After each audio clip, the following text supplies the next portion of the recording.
Hi, this is Kate Regev, architect, preservationist, and architectural historian, and you're listening to U.S. Modernist Radio. Mama don't allow no architecture around here.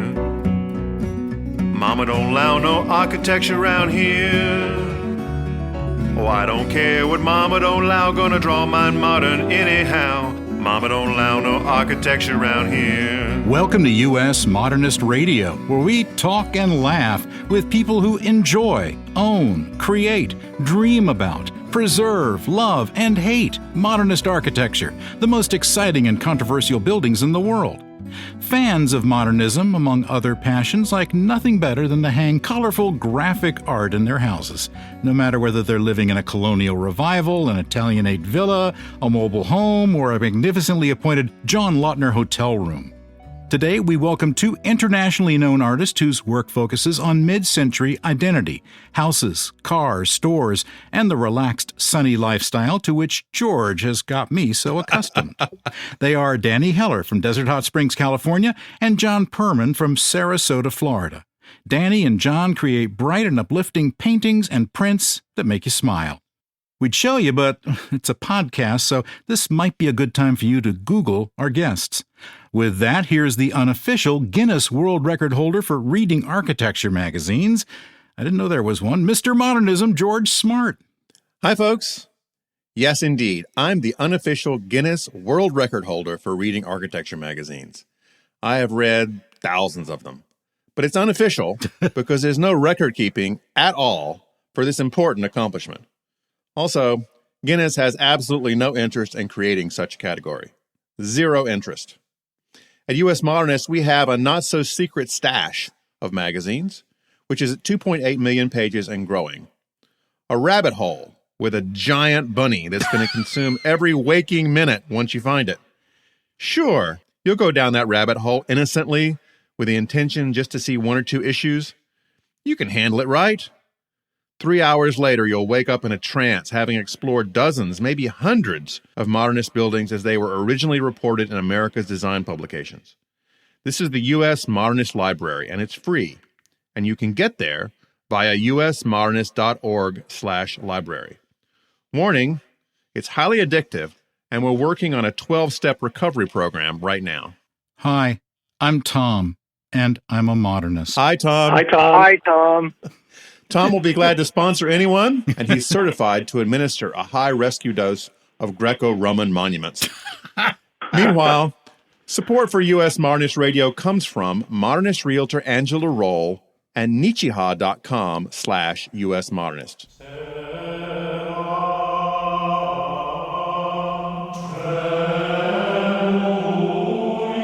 Beauty, love, durability.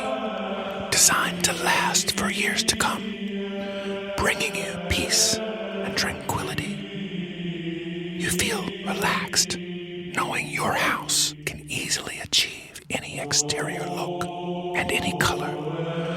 Wood, concrete. Your house loves feeling this good, and you love feeling this good. Nichiha, Nichiha, Nichiha, Nichiha. Say it with me. Nichiha. Advanced engineering.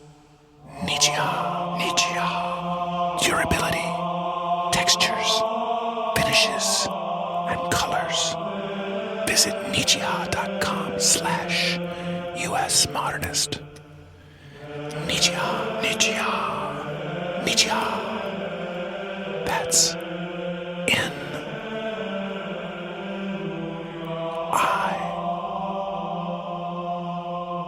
C H I H. Wait for it. A look you'll love. Nichiha. With many apologies, I'm just not a high art guy. I've been privileged to visit the Met in New York and the Louvre in Paris, each full of gigantic paintings by the old masters, which I get. I realize these artists and paintings are priceless and artistically significant and historically important, but they just don't resonate. My heart remains unfilled with even 1 gram of joy, speaking metrically. These paintings are super dark, and maybe that's because the paint on these bad boys has faded over 400 years. And for me, once you've seen one 5-meter-tall Dutch guy in a funny hat, you've seen them all. Amen. At that point, I get out the museum map and look for the contemporary wing. Sorry, classic art fans.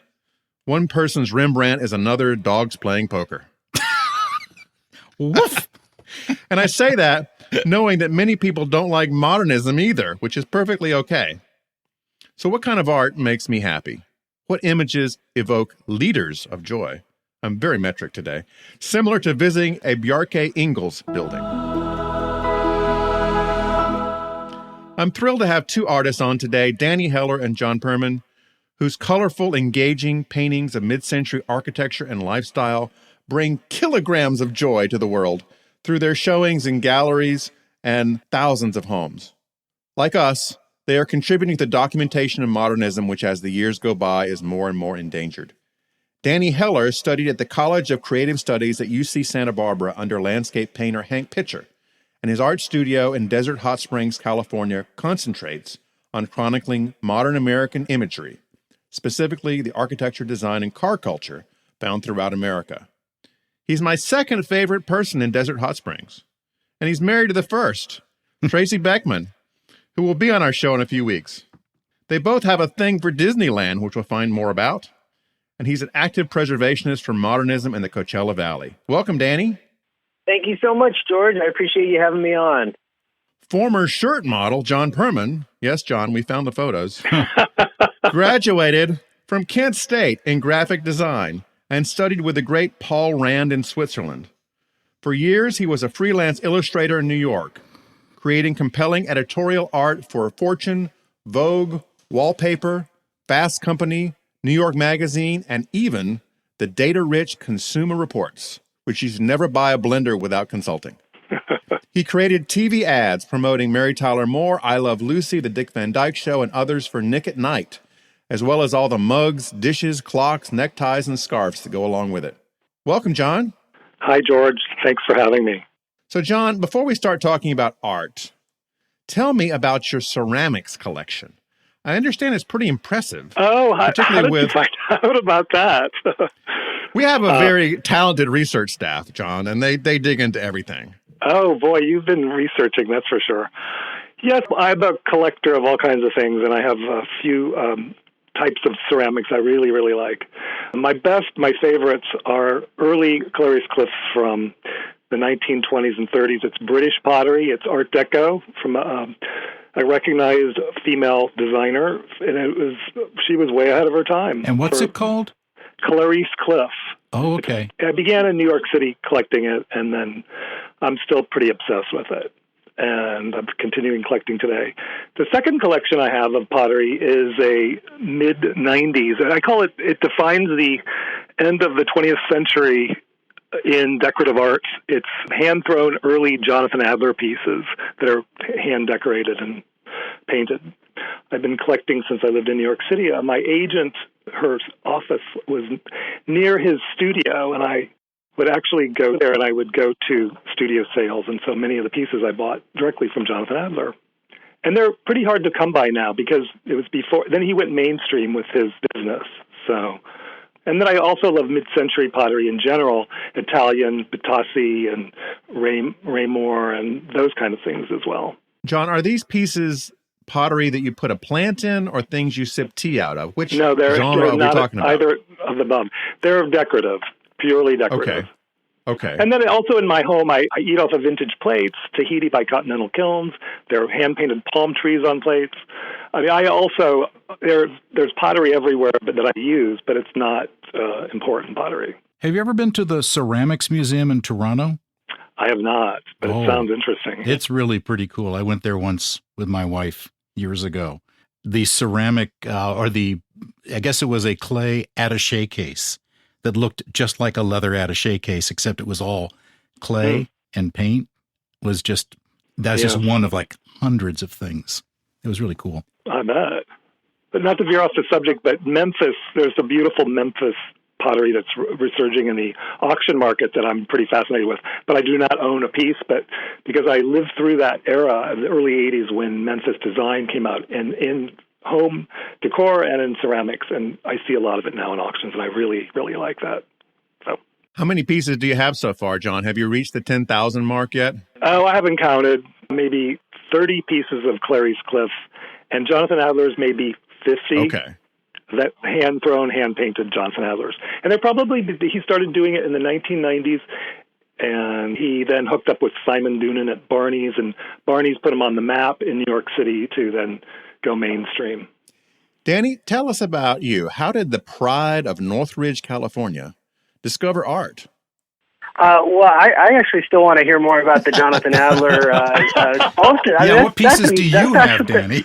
That's amazing. No, that's absolutely amazing. Like, what opportunity to be able to, kind of meet this, I guess, at the time, upcoming legend, who would become kind of a legend. So that must have been pretty amazing for you. Yeah, he was emerging, actually. And not many people knew him. And it sounds like you got in on the ground floor, so I did, very good opportunity. Well, it helped to be in New York City in the right place at the right time, I guess. Yeah. It helped. So, Danny, how did you discover art? It's weird. I grew up in the suburbs of Los Angeles, so even though we were near a very big metropolitan area, my family, we weren't really kind of highbrow art museum type folk, so we didn't really do a lot of that whole kind of art museum gallery kind of scene. We would kind of just have more family time in the valley, where it was a lot of mid-century tract homes and things like that, classic car culture.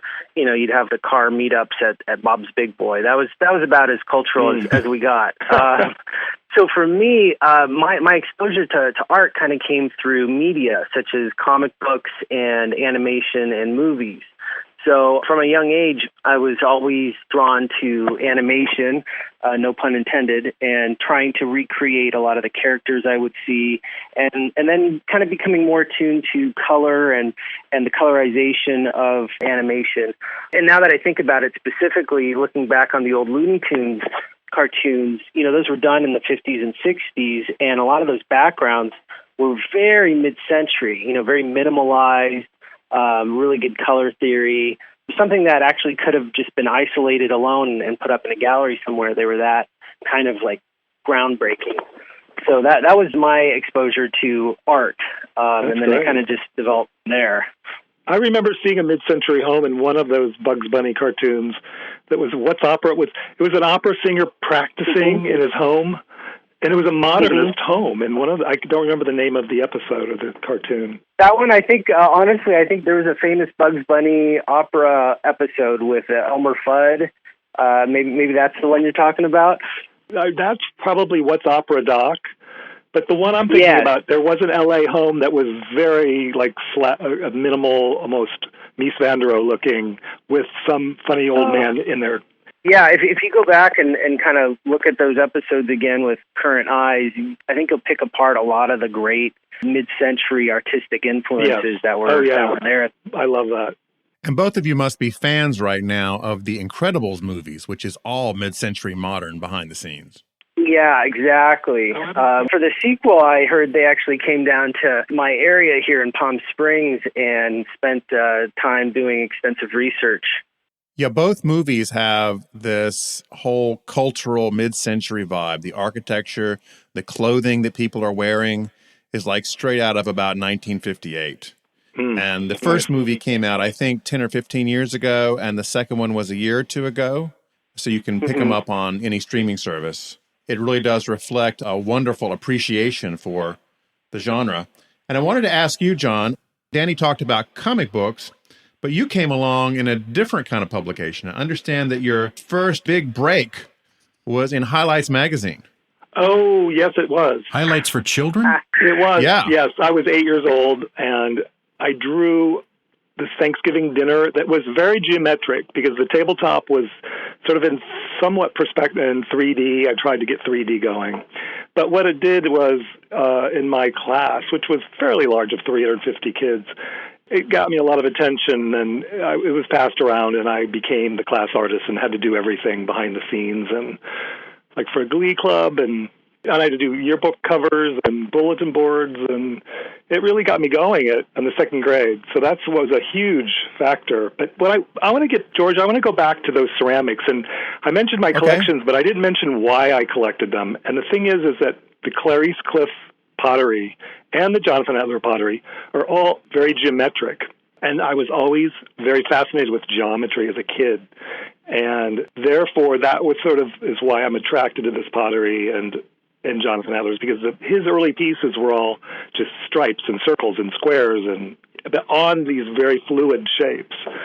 And all of that sort of stems into why I began drawing architecture and making art with architecture, because of just the geometric factor. And plus I had this, when I went to Kent State, they offered this program in Switzerland, which was a summer program, which was very about precision and in color and in design, about lining things up and being precise. And so all those things together sort of influenced me in my art. And it was always flat-colored and very simplistic.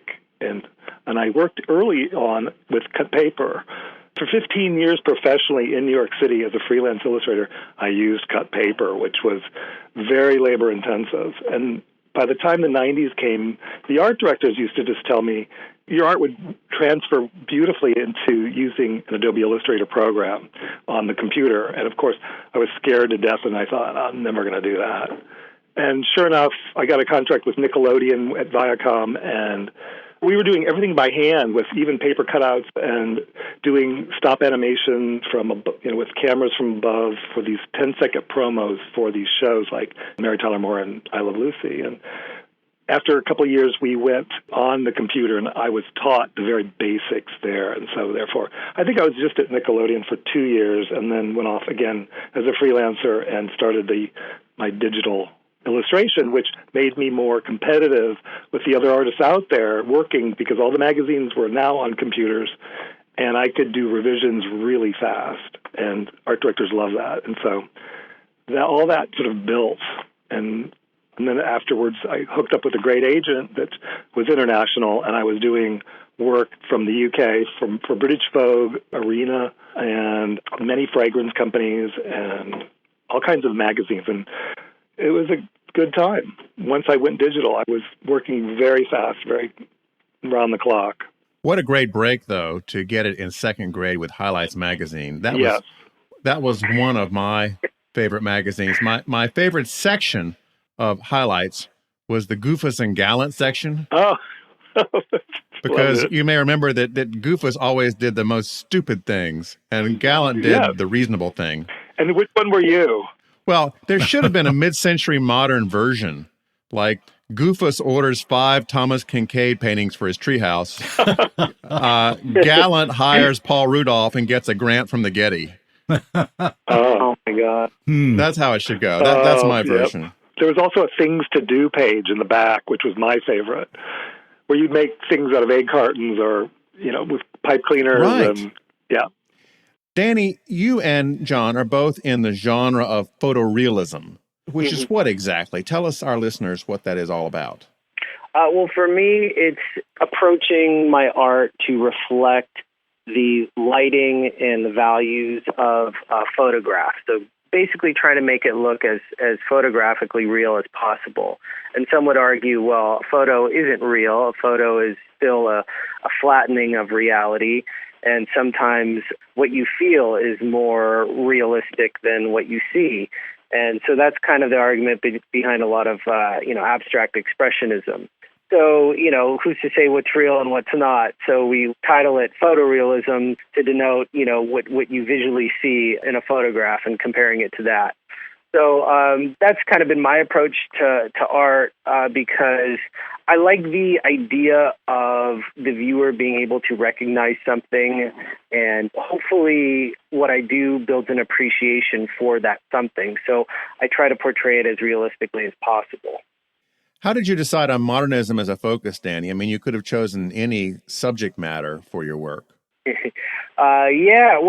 So a little bit of my background, like I said, I grew up in the suburbs of Los Angeles, and I was around a lot of tract homes and classic cars, things like that. And at the time, growing up, I didn't really think much about it. It wasn't exceptional the way that maybe like old Roman ruins are exceptional, or an old cathedral or something in Europe.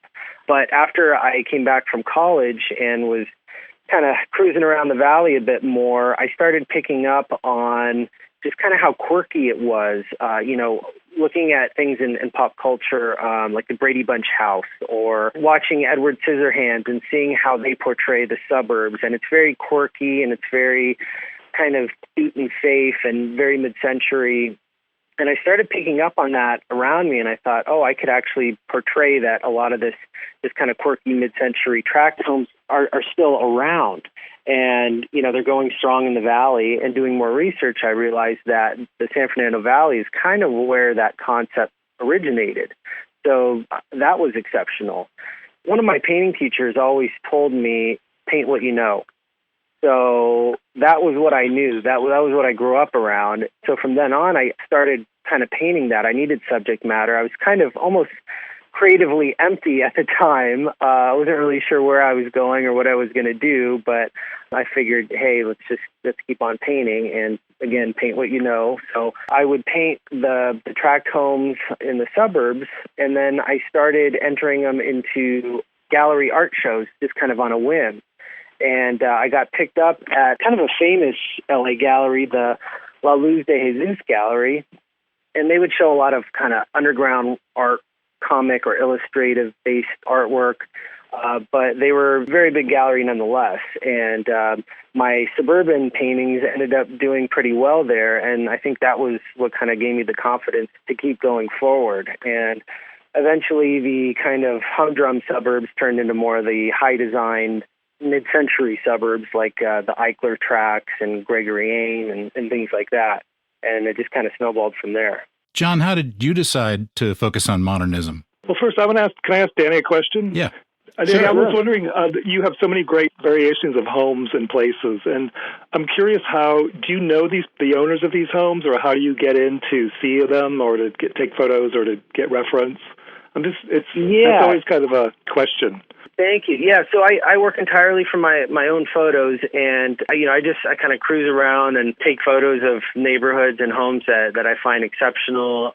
For the most part, I don't know the owners, but in certain instances, I do know the owners. I get to make friends with the owners, and I think those are the homes I kind of tend to focus on more, and I get access to the insides and the backyards. And you have some beautiful pool shots, beautiful pool painting. Yeah. And, I have to say, I think that informs the artwork and makes it that much stronger, having more of a connection with it. And that's why I choose to take the photographs and work from my own photographs, is that I find it's tough to substitute that bond that you get when you actually see the architecture in person, and you kind of develop a real appreciation seeing it in person. Mm-hmm. John, I want to pick back up on our question, but we're going to break away for just a moment. While you all take a moment to Google our guests, Danny Heller and John Pirman, here are more adventures of modernist realtor Angela Roll.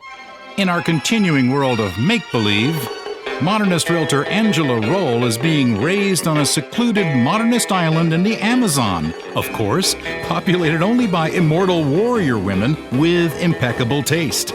When architect Le Corbusier crashes his plane into this paradise, Princess Diana is too busy teaching a soul cycle class, and she sends Angela to deal with the French bespectacled architect. Le Corbusier, after ranting in French about how Americans have no style, Mon Dieu, encourages Angela to leave the all-female sanctuary to enter the cynical world of gabled roofs and men for the first time. Men. Ever since on a mission to defend modernism, Angela deftly deals with unreasonable sellers, unrealistic buyers, incompetent builders, and slow bureaucrats, while hoping to unlock the potential superpower of modernism the world has yet to fully appreciate. Modernist realtor Angela Roll is your superheroine. Reach her at angelaroll.com. That's ROEHL or 919-995-0550. John, back to you. How did you decide on modernism as a focus for your work? Well, it was when I made the transition from New York City to Sarasota. I lived in a Paul Rudolph Lamolithic home that was built in 1948 when he was with Ralph Twitchell. And it was an experimental home. There was 4 built on Siesta Key, and they were site planning homes that studied relationships of multiple dwellings. They were built in a row right up from the Siesta Key beach. And it was originally a weekend home. My partners and I would go to New York, and then we would come and go from New York. He's had the house for, 20-some years before I met him, and I got stuck during the Katrina storm in this house. And I was working then, and I couldn't get out. Flights were canceled. So I decided to go to this computer store, buy a computer, get online, and I had my program. I downloaded the Adobe Illustrator program and went to work, living in this beach house. And I ended up staying something like 3 months, and nobody really knew where I was. People thought I was still in New York, and that's how I got hooked. The more time I spent on Siesta Key, I learned more about the Sarasota School of Architects. And I bought the Paul Rudolph Florida Houses book, written by Christopher Doman and Joseph King. Joe King, sure. Joe King, yeah. And I got to meet Joe King. And so when I had this book, all these homes were on Siesta Key. Many, I shouldn't say all of them, many of the Paul Rudolph designed homes from the 40s and the 50s were right in my neighborhood or nearby. So I would go on my bike daily and try to find these homes. And one day I ran into Joe King where he owned the Ralph Twitchell residence, not far from my house. And it was from that point on I became aware of all these significant mid-century homes there on Siesta Key, and I was inspired by that. And also, like in 2008, there was a lull. We had a recession, and I wasn't too busy, so I began drawing a few homes, and I presented to Sarasota Magazine an idea that they had a last page in this magazine. It was called Only in Sarasota. What if I drew significant places, significant homes in Sarasota and places that made this town a great place to live, that showcased these homes? And they loved the idea, and I was hired probably 2012, about 8 years ago. And since then, I've been doing the last page of Sarasota Magazine, Only in Sarasota, which began mostly with architecturally significant homes in other places in town that got me going. Once a month, drawing one thing. And then I connected with Sarasota Architectural Foundation, which I'm a member, and started to work with them in promoting Mod Weekend, and which was, of course, inspired by your Mod Weekend in Palm Springs. Also, it's, again, back to the fascination with geometry and modernism. And also, I was so excited learning about all these places, because I was so unaware at the beginning coming to Sarasota that this was all here. I traveled to Palm Springs in 2001, I believe, before the boom hit there. And I remembered we stayed in an Alexander house, and we were exploring the architecture and saw the Wexler houses. And I remembered the Peter Lawford home was being restored. And we got into we hooked up with a realtor just to see these homes then, and so many of them were for sale. And that really got me going, because that was all new to me as well. Okay. So that's how I got started. Danny, you don't have to travel very far to see great architecture. I think about 20 feet, maybe. Yeah. We're going to have your wife, Tracy, on in a few weeks, but tell us about where you live, which is pretty sweet. Yeah, I'm pretty fortunate. So my wife, Tracy Beckman, started as a super talented interior designer and did quite well for herself, and purchased John Lautner's only little apartment building or condo building or whatever you want to call it now in Desert Hot Springs back in, 2008. And between her and her business partner, Ryan Trowbridge, they ended up fixing it up. And now they run it as kind of Airbnb, kind of a boutique hotel mixed with the Airbnb. So it's only 4 units, but it's pretty spectacular because it's one of the only buildings open to the public that was designed by John Lautner. It was designed by him pretty much fresh out of school, Taliesin West, where he studied under Frank Lloyd Wright, obviously. And what's really interesting is a lot of the ideas he would later explore, in his bigger, more well-funded work, seem to have originated in these smaller, humbler designs like the Lautner that we have. So we actually live on the property. We're in a little tract house kind of just behind it. We get to interact with it every day and see how the lighting transitions and how that affects the architecture. And it's really a pleasure to be around something like that, 1947. So it's really cool to kind of see how that design still has a lot of importance to this very day. And Danny and Tracy are wonderful hosts to U.S. Modernist every year. We go out there and do an evening reception and watch the sun go down and explore these magnificent rooms and also the rest of this superb event complex that they have constructed there. It's really quite special, Danny. Thank you so much for having us out there. Thank you. It's always a pleasure when you guys come and visit because you tend to bring just the most curious, thoughtful, and appreciative people. And it always means a lot to us to get to share our baby, our beautiful architecture with those that appreciate it and are into it. So really, I think the pleasure's all ours. One of my favorite pictures that I've taken at Palm Springs is right over the wall of, I guess, the entertainment section there. It's just looking out over like desert scrub at sunset. Mm-hmm. And it's my wallpaper on my computer now. I just love it. Yeah, we're kind of fortunate in that we're kind of off the beaten path. So Palm Springs is about 10 minutes away from us, which isn't too bad. You can go into town, grab some great food or drinks or what have you. But we're still a little secluded where you get that sense of being kind of in the middle of the desert. So at night you can hear the coyotes howling in the distance. You can see hawks flying overhead. And you get that sense that you're still kind of out in the middle of nature. So it's pretty special. Now, here's a toss-up question for both of you. Have either of you been asked to literally paint a building, as in to go out there and put color on it? I would say no. Danny? Yeah, you? For me, I've done, I've done maybe one mural, and I guess that's the closest I've gotten to it. And where's your mural, Danny? Let's see, that was a good maybe 20 years ago. It's this wonderful deli out in the valley called Brent's Deli. It's actually what was voted like #1 deli in all of LA. We've been going there since I was a kid. We've gotten to know the family quite well that owns it. And one day they asked if I would do a little mural on this little addition they made. And that was the extent of me painting on walls. What does the mural depict?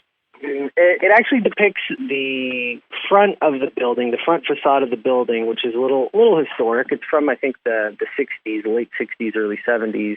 And it just kind of shows a hustle and bustle in front of the building, people wanting to wait in front of the deli for their table, cars pulling up, things like that.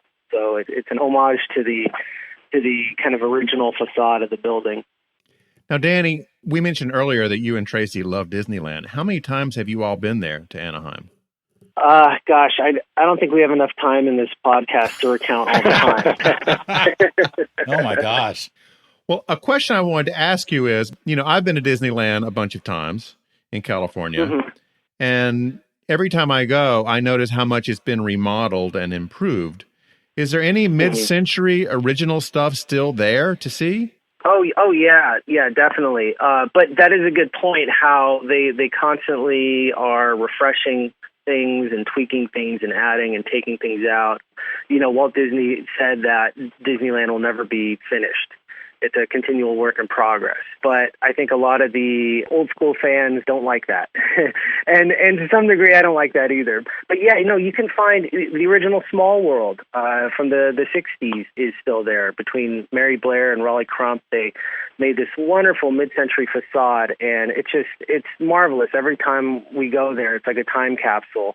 You even have the topiaries still cut kind of in a mid-century fashion. So that's amazing. And then there's the Enchanted Tiki room from, I believe, I think that was one of the original attractions, 1955.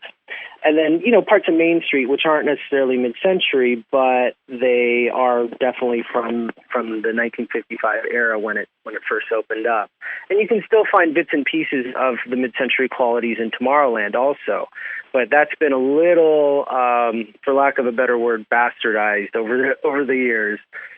Now, John, let's shift out to you in Sarasota. What are some of your favorite buildings in that city, so renowned for mid-century architecture? Oh, it would be, there's a couple, both designed by Paul Rudolph. One would be the Umbrella House, which has been newly restored. And it's pretty spectacular. It's not a very big house. It was always meant to be a sort of a second home getaway. It was built to lure property buyers to Lido Shores. And so the main road that takes you out of the main part of the town to St. Armand Circle, you round the circle and you head out to Longboat Key. And just where this big turn is, the site was designated to build this home. And the Umbrella House is called Umbrella House because there's a huge canopy umbrella originally made out of what they called tomato sticks that shaded the sun over this large pool right next to this two-story home.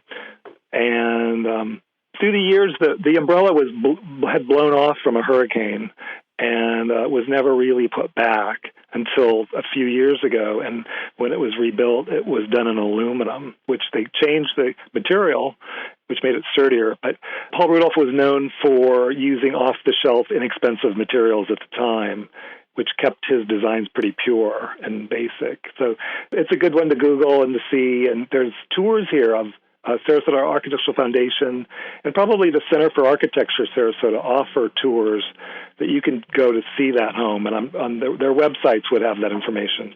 The second one is the Cocoon House, which is tiny. I think it's 800 square foot home. When it was built, it's on Siesta Key. It's Paul Rudolph design and Ralph Twitchell together. And Paul Rudolph had just come from World War II. He was in the Navy, and he used the technologies of boat building to build this home, and with a membrane roof line that actually was, I would call concave. It dipped in rather than the opposite direction.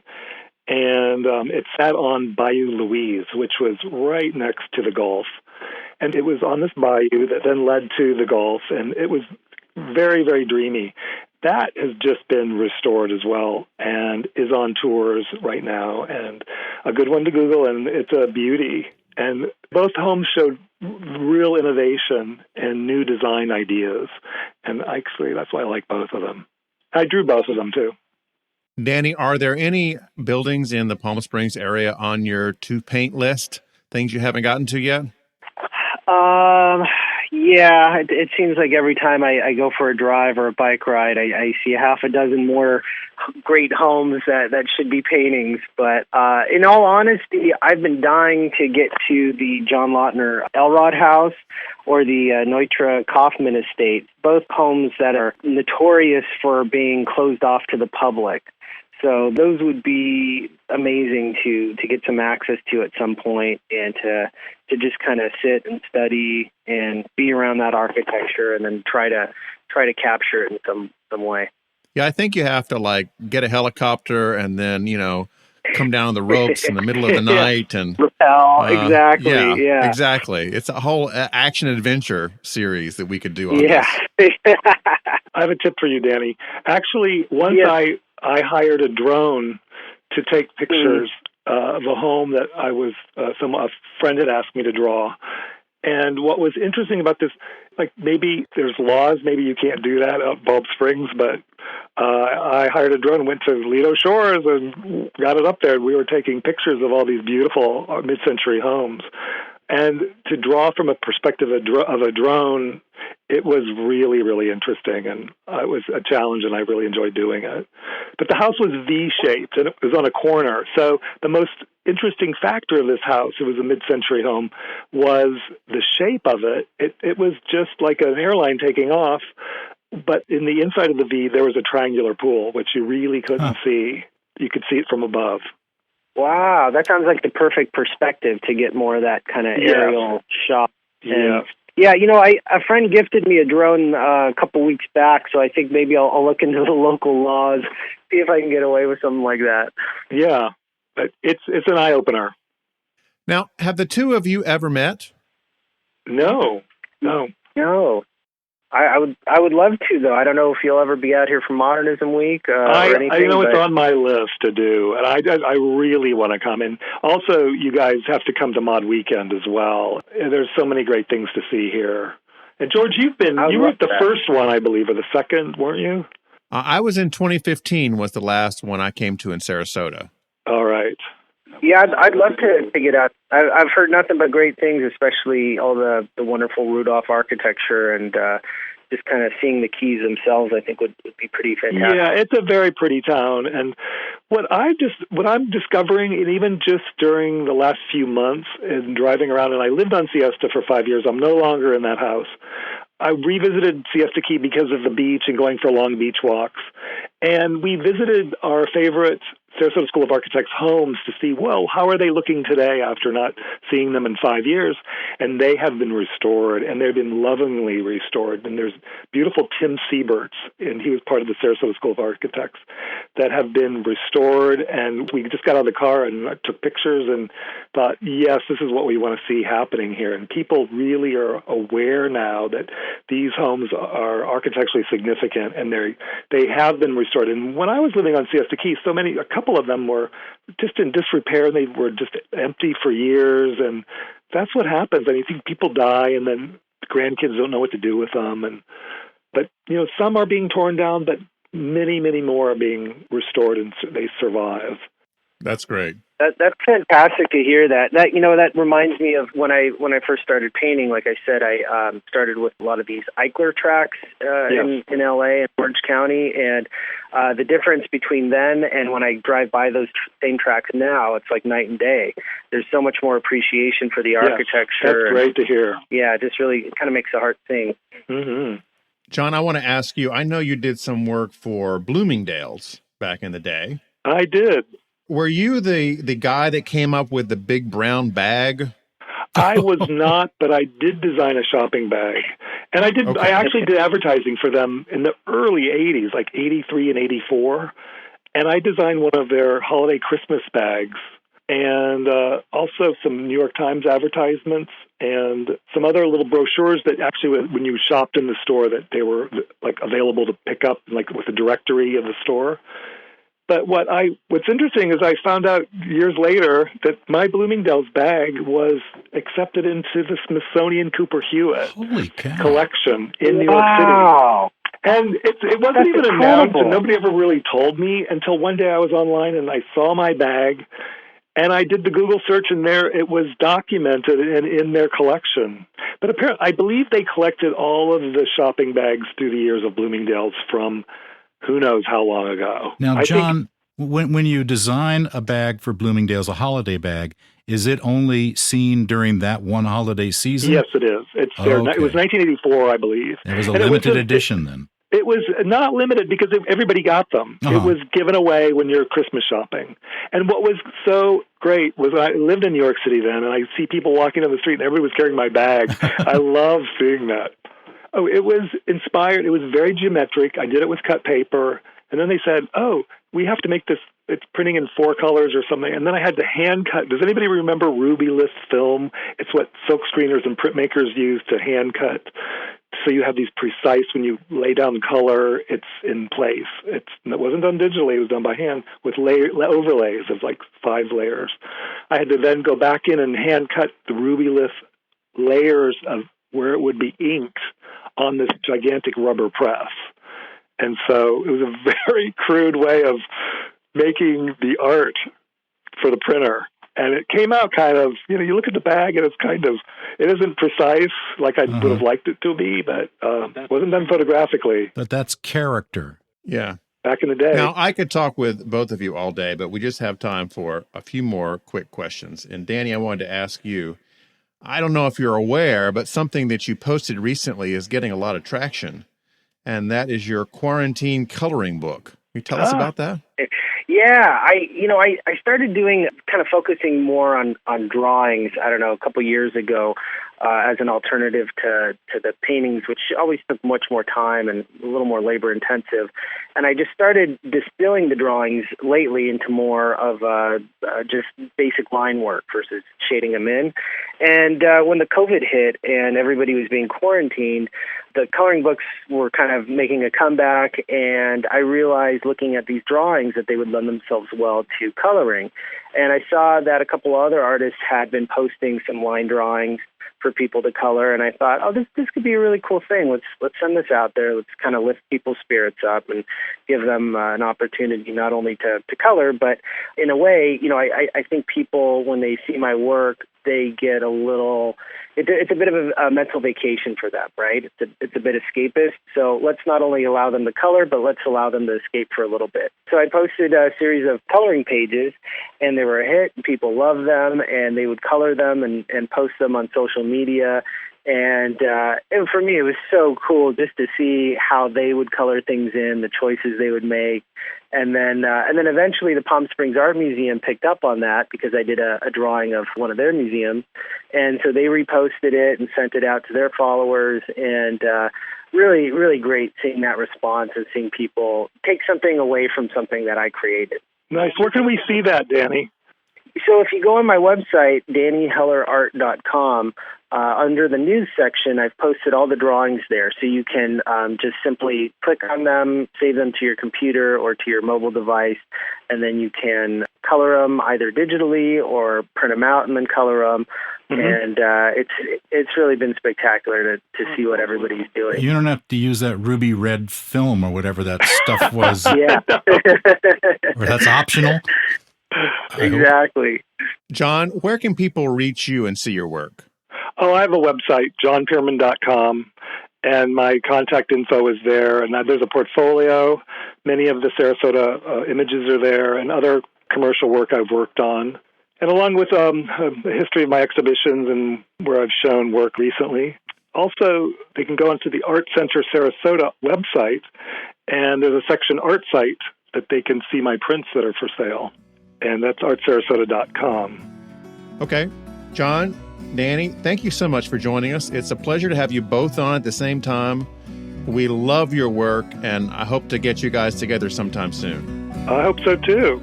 It's great to talk to you guys. Yeah, I would love that. Thank you, George. Good talking with you, John. It's been a real pleasure. It's been a pleasure as well. Thanks for listening.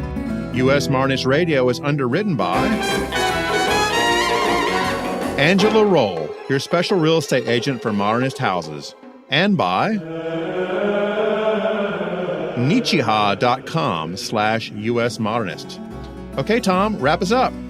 Visit usmodernist.org's massive archives to listen to past shows, discover documentation of 7,000 significant modernist houses, and access 2.8 million pages of classic 20th century architecture magazines. U.S. Modernist Radio is produced by Soundtracks Recording Studios in Raleigh, North Carolina. Our theme song is performed by George Smart and Robinson Earl. Carrie Cesarina researches guest while juggling 2 children, a bowling ball, a chainsaw, and her husband Adam. Oh, wait, no, they're salsa dancing. Oops. U.S. Modernist Radio is a production of Modernist Archive, a nonprofit educational archive for the documentation, preservation, and promotion of modernist residential design. I'm Tom Gild, and I am a modernist. Hi, Tom. Hi, Tom. George and I'll be back soon with another bright, happy, fun, colorful, photorealistic Sarasota to Palm Springs edition of U.S. Modernist Radio.